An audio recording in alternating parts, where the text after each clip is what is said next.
Shalom Bapak Ibu, saudara-saudari yang dikasihi Tuhan Yesus Kristus.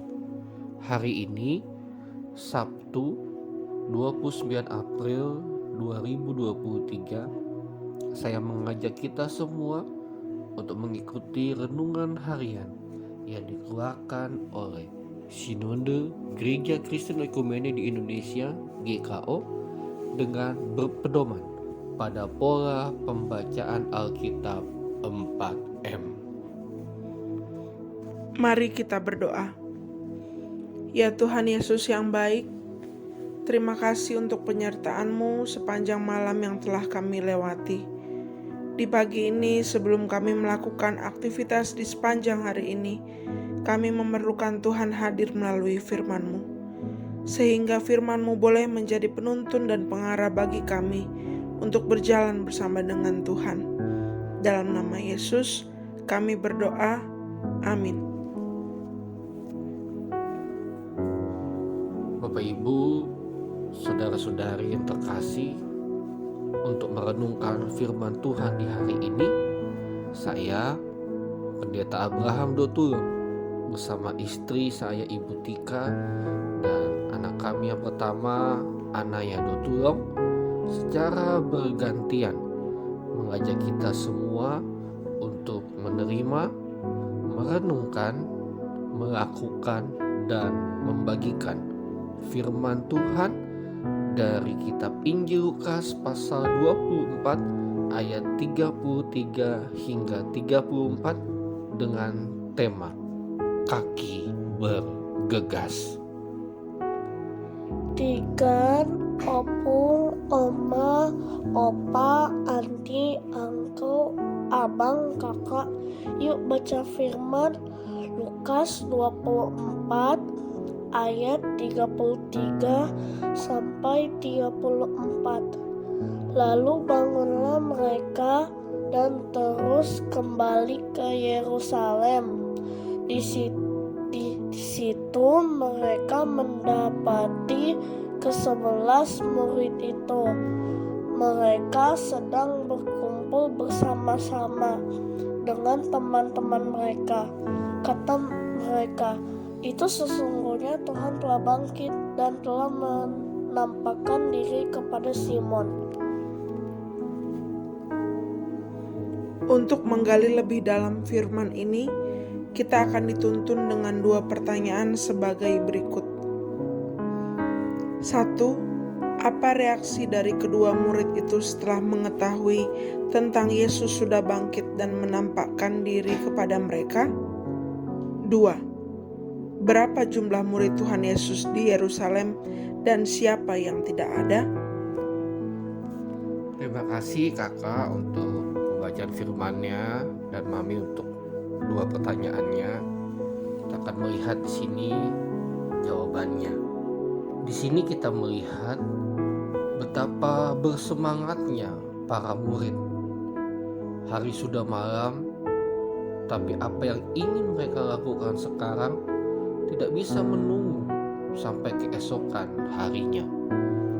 Berita yang mereka miliki terlalu indah untuk disimpan sendiri.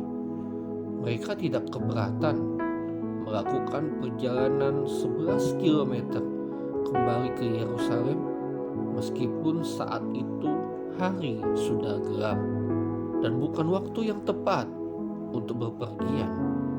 Dan saat mereka bergegas kembali, mereka mungkin selalu bertanya-tanya pada kata-kata yang diucapkan Yesus kepada mereka di jalan yang sama sebelumnya pada hari itu.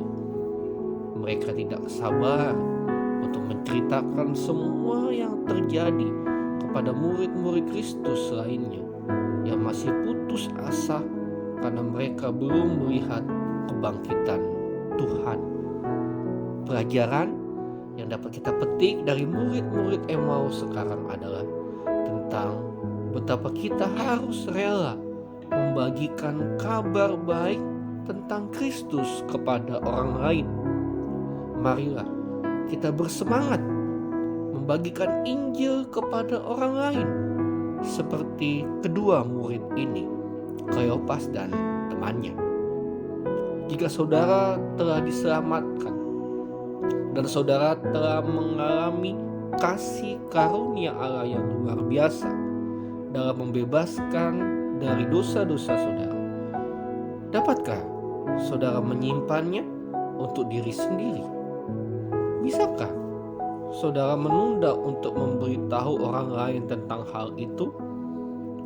Ingat, mereka perlu mendengar kabar tentang Juru Selamat yang bangkit, karena hanya ini yang dapat membebaskan mereka dari kegelapan mereka.